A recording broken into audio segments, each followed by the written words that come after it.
요한복음 11장 33절에서 44절 말씀입니다. 네, 찾으신 줄 믿고 우리 한 목소리로 봉독하시겠습니다. 시작. 예수께서 그가 우는 것과 또 함께 온 유대인들이 우는 것을 보시고 심령의 비통히 여기시고 불쌍히 여기사 이르시되 그를 어디 두었느냐 이르되 주여 와서 보옵소서 하니 예수께서 눈물을 흘리시더라.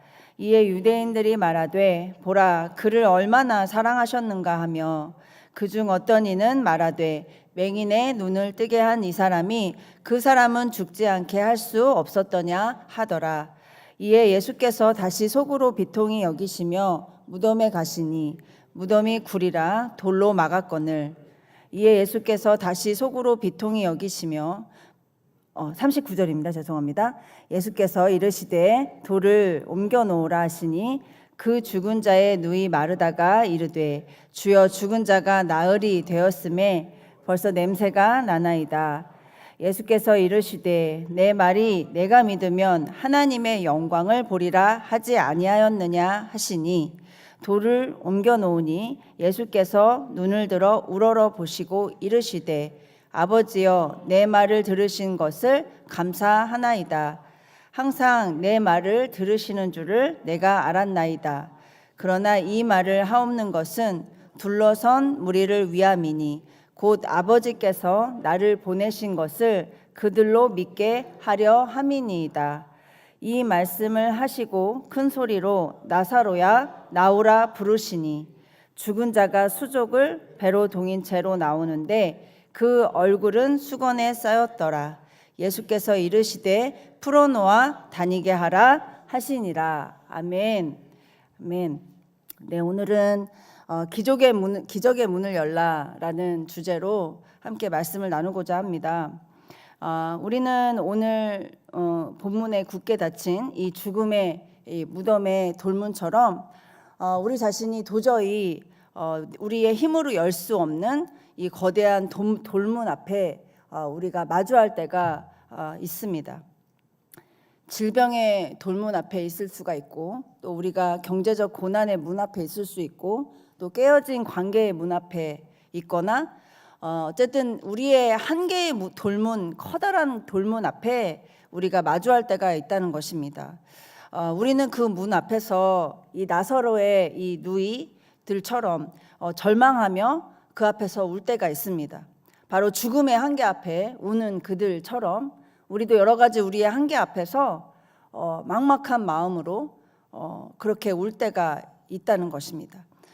우리가 물론 현실이 힘들고 어려울 때 울 수도 있지만 오늘 하나님은 우리 이 말씀을 통해서 우리에게 말씀하십니다. 울지 말고 믿으라고 말씀하고 계십니다. 믿으면 하나님의 영광을 보리라 말씀하십니다. 우리가 주님을 믿지 않으면 믿음의 행위가 나오지 않고 또 하나님의 영광을 볼 수도 없습니다. 하나님 역사와 기적을 맛볼 수도 없는 것입니다. 저와 여러분이 오늘 하나님 말씀을 통해서 내 삶에 하나님의 기적을 막는 이 거대한 돌문은 무엇인지, 우리가 한계에 마주쳤지만 그것을 분명히 믿음으로 돌파할 수 있는데 그 앞에서 계속해서 망설이고 있는 그 거대한 돌문, 그것은 무엇인지 오늘 이 아침에 성령께서 우리에게 조명해 주실 때 우리 앞에 닫혀져 있던 이 기적의 문이 활짝 열리게 될 줄 예수님의 이름으로 축복드립니다. 네, 첫 번째는 예수님께서 눈물을 흘리신 이유를 함께 보시겠습니다. 우리 33에서 35절 다시 한번 읽어보도록 하겠습니다. 시작.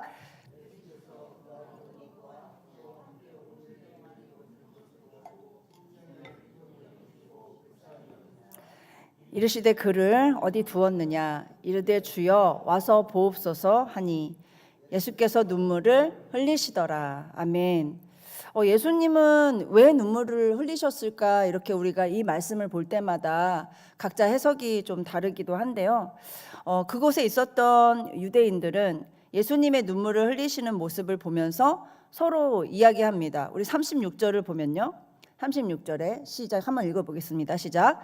이에 유대인들이 말하되 보라 그를 얼마나 사랑하셨는가 하며 이에 유대인들이 말하는 겁니다.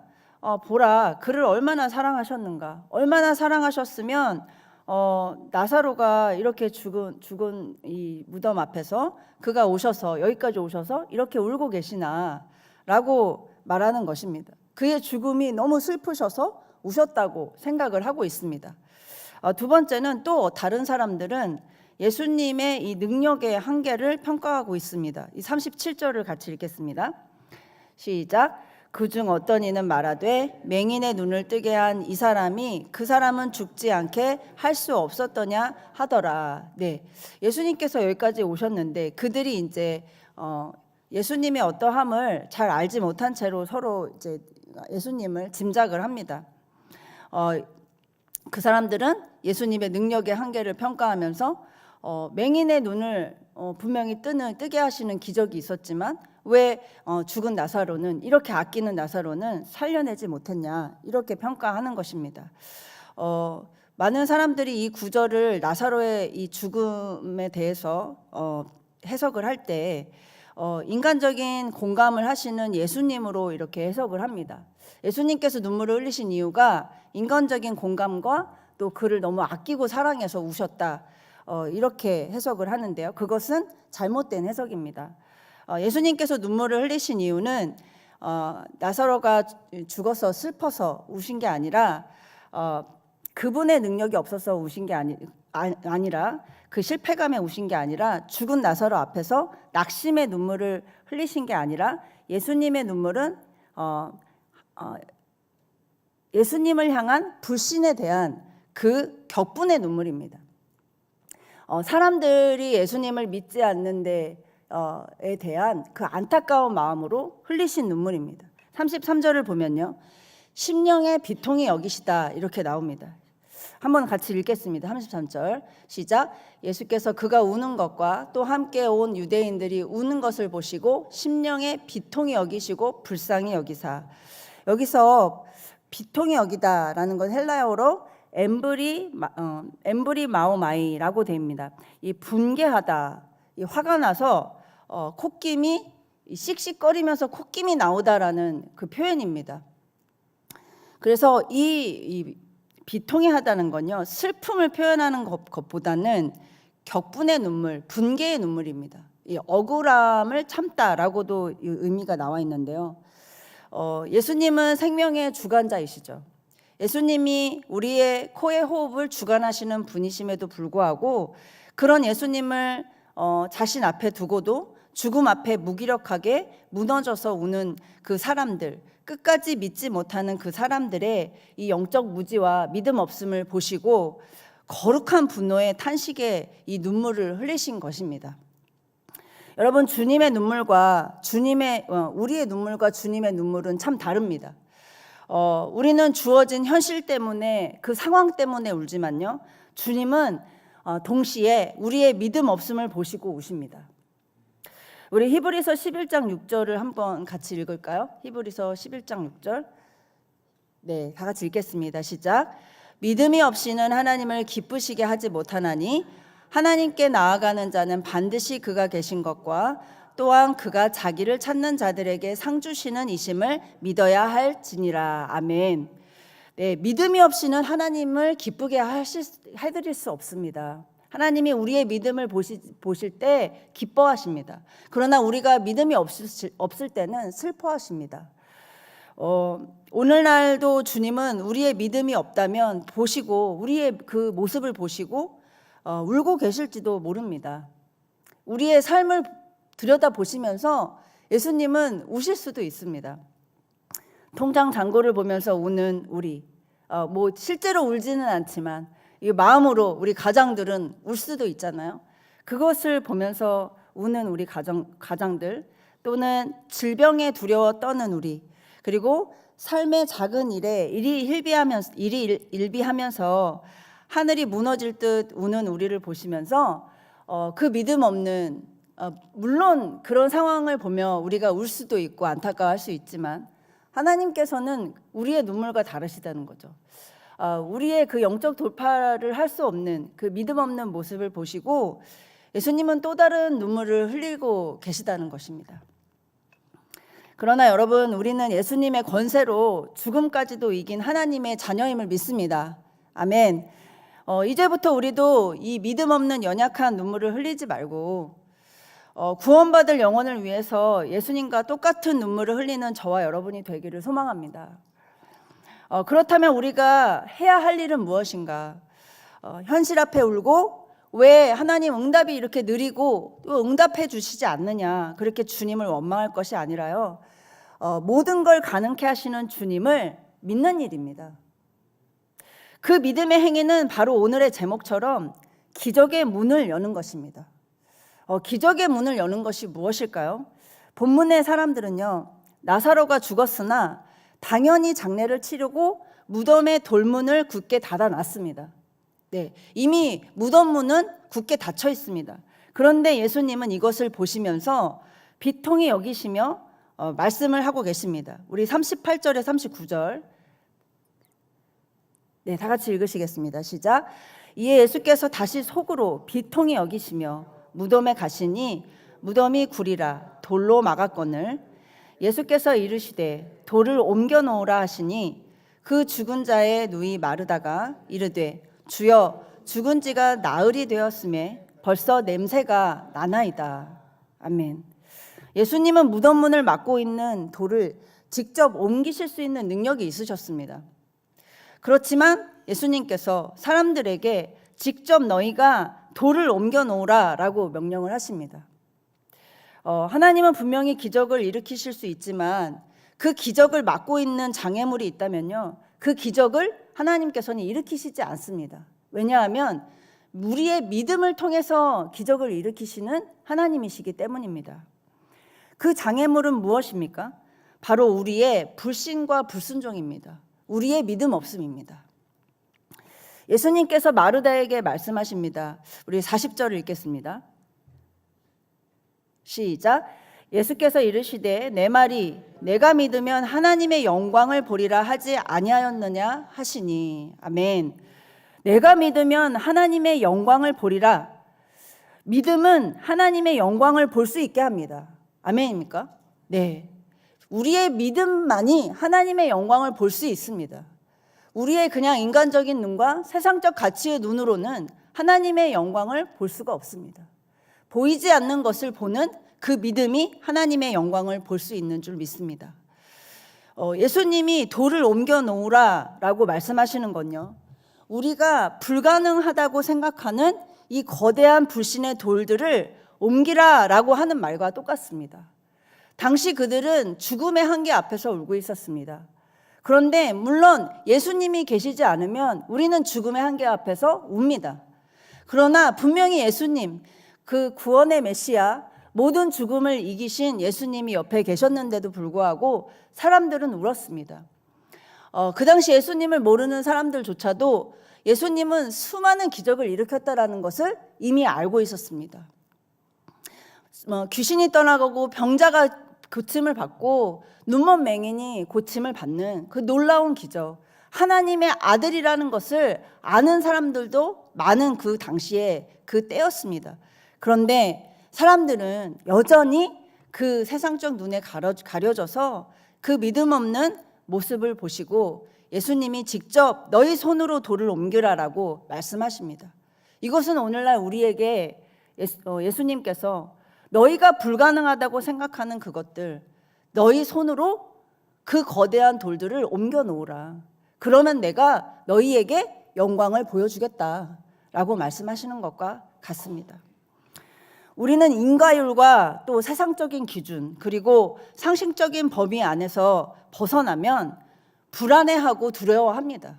그것이 우리입니다. 그 믿음 없는 태도가, 그 믿음의 없음, 불신이 우리에게 여전히 깔려 있습니다.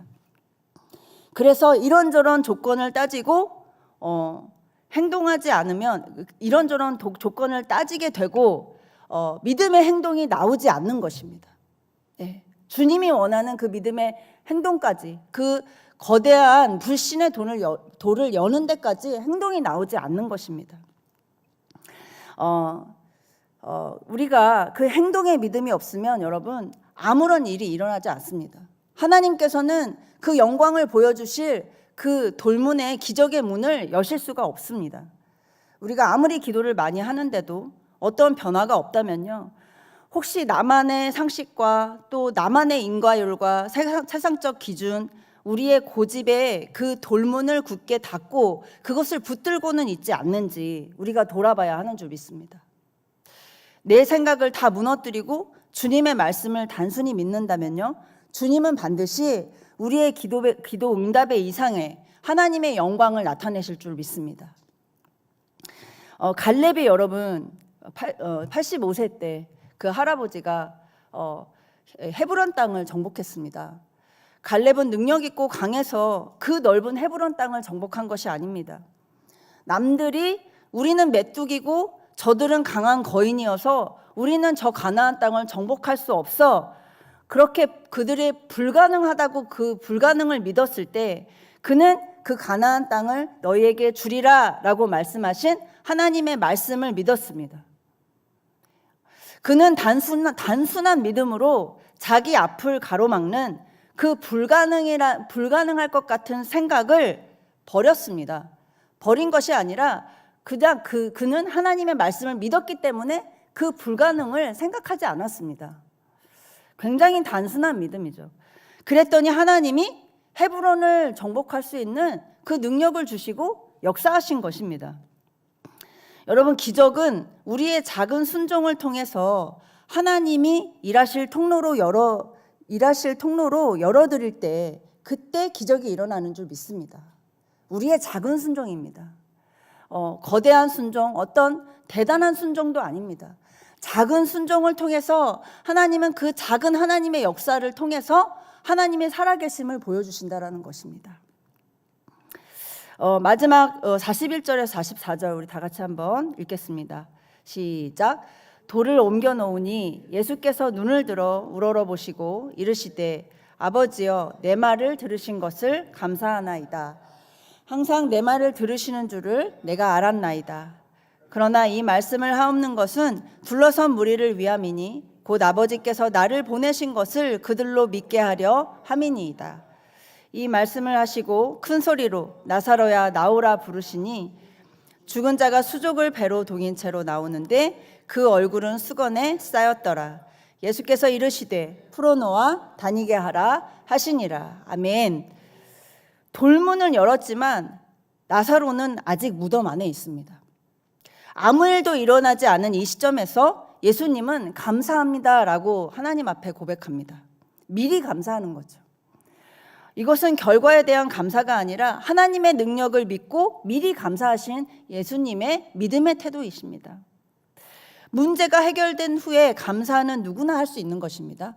그런데 기적의 문을 여는 사람은 문제가 산더미처럼 쌓여 있을 때에도 이미 응답해 주실 하나님 앞에 먼저 감사합니다.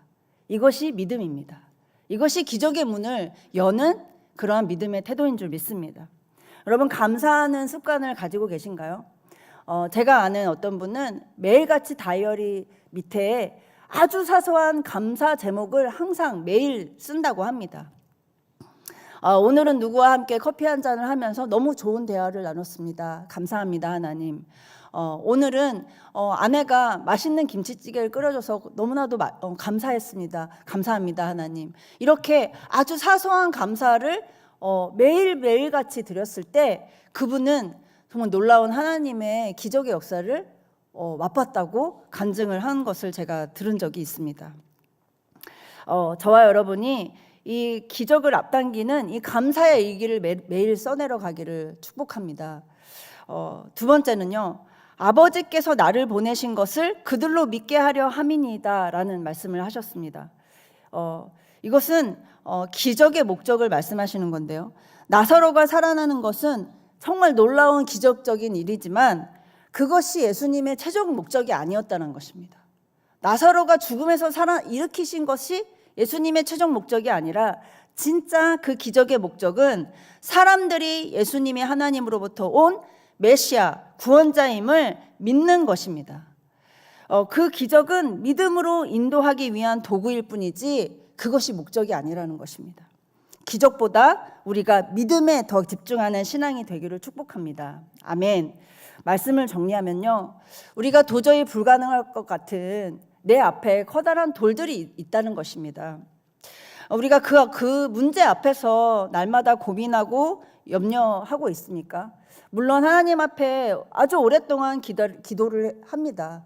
그런데 그것이 좀처럼 해결이 되지 않고 계속해서 좀 답답한 그 마음 가운데 머물러 있다면 우리 마음 깊이 묻어두었던 그 믿음 없는 우리의 모습은 무엇이었는지, 우리가 아직도 붙들고 있는 그 불신의 커다란 돌들이 무엇이 있었는지, 왜 이것은 내가 이 기적의 문이, 하나님의 역사의 문이 왜 아직도 열려져 있지 않는지, 나는 왜 그 문을 열지 않고 있는지 오늘 하나님 앞에 좀 묻는 시간 가지면 좋겠습니다.